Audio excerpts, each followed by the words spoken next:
My name's Sam Sindel. I've got fibromyalgia, as well as a list of other things. I've had it since I was 4, so I don't know what life is like without pain. It can be depressing, tiring, very painful. They usually say fibromyalgia, you could have it all your life but not feel it. But if you go through a traumatic event, it triggers all the pains. And once you've got it, you've got it. There's no cure. As people say to me, I'll find a cure and then I'll be better. So there's no such thing with fibro. Once you've got it for the rest of your life. With the condition of fibromyalgia, I also suffer with insomnia, vertigo, anxiety, which I'm suffering a little bit now. You worry a lot all the time. I suppose that's part of the anxiety. You also suffer a lot of depression. You feel isolated, very isolated, because people don't understand the illness. Some days I wake up paralysed. I've got no legs, and it can take, 3 hours up to 2 days for my legs to come back. So I'm always panicking that that's it, I'm going to be paralysed. I fall over a lot because of the vertigo that comes with fibromyalgia. I fall at least 3 times a week. So I've got all my markings, and I always seem to land on my face. When I was younger, before I was quite judgmental myself, I must admit, but I couldn't sympathise when I was a kid. I couldn't sympathise if someone fall over. They're like, "Oh, I've hurt my knee," and I'd be like, "I'll swap with you." I'd rather have a hurt knee than a hurt body. And my parents, my mum, didn't believe me. She hasn't believed me for almost 25 years, and then she come down with a condition, and she actually said to someone, "I thought my daughter's been exaggerating the whole life about this illness, but now I've got it, I realise she wasn't exaggerating enough," if that makes any sense. The one thing that really upset me, when someone was in pain and they'd say, they say to me, "Yeah, but I know you're in pain, but you've suffered with it all your life, so you're used to it." Like, you can't get used to pain. That's not something you can get used to, especially when, different days there's different pains. You might be fine in the morning, then you'll collapse at lunchtime. It always changes. And people say to me on a Monday, "Oh, I'm going out Friday night, do you want to come with me?" And I'll be like, "It depends what I'm like Friday afternoon."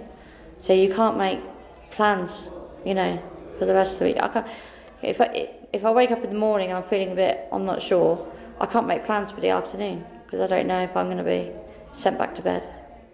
I've been referred to as an alcoholic, but I'm teetotal. When you get really foggy, you walk all over the place, you lose your balance, you fall over, you slur your words, and then when the anxiety kicks in, you look like you're paralytic. You slur, you can barely speak, you can't get eye contact, so you fall over a lot, and you basically look like you're drunk. So there's a few people that think I'm an alcoholic, but I've been teetotal for about 8 years, so I don't drink. My pain is all over my body. There's not one part of my body that doesn't hurt at any one time. I can wake up one day and my back is in absolute agony and I've got pain in my legs, but not as much.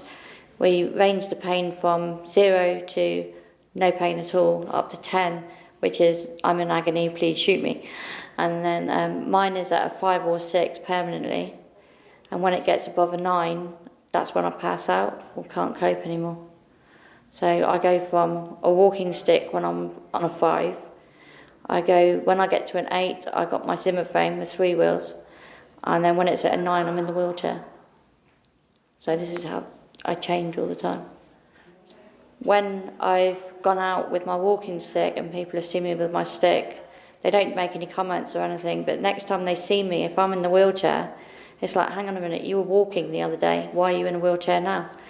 And I just say to them, I could be on a Zimmer frame tomorrow, or I could be back on the walking stick, or it depends really on how you are when you wake up. But people can be very judgmental. They tend to judge first and don't actually ask questions. If they asked more, then they might understand it more. I've had people phone up supplementary and brass me up because wheelchair one day, obviously disabled, next day I'm walking with a stick. So they think, hang on a minute, there's something not right here. And they've actually phoned up supplementary saying if she's claiming disability, she's not disabled. So I've had quite a few people do that, thinking that I'm defrauding the states. Ask questions. If they don't understand, ask. Don't be quick to judge. We are human. We are approachable. We honestly do not mind if people stop us in the street and ask us, what are you suffering with? Rather than make judgments. So it's a very, very friendly support group. We're very approachable, even though maybe not the... But, we're not a scary group. We're not a group that you come in to worry and depress about what you've got. We're more for thinking about what you can do rather than what you can't. And we're a very happy group, so you come round and you can be yourself. If you start slurring your words or anything because of the fibro fog, we don't judge. So you've got no problems at all in being yourself. So you don't have to put the face on and pretend that you're fine. So that's one good thing.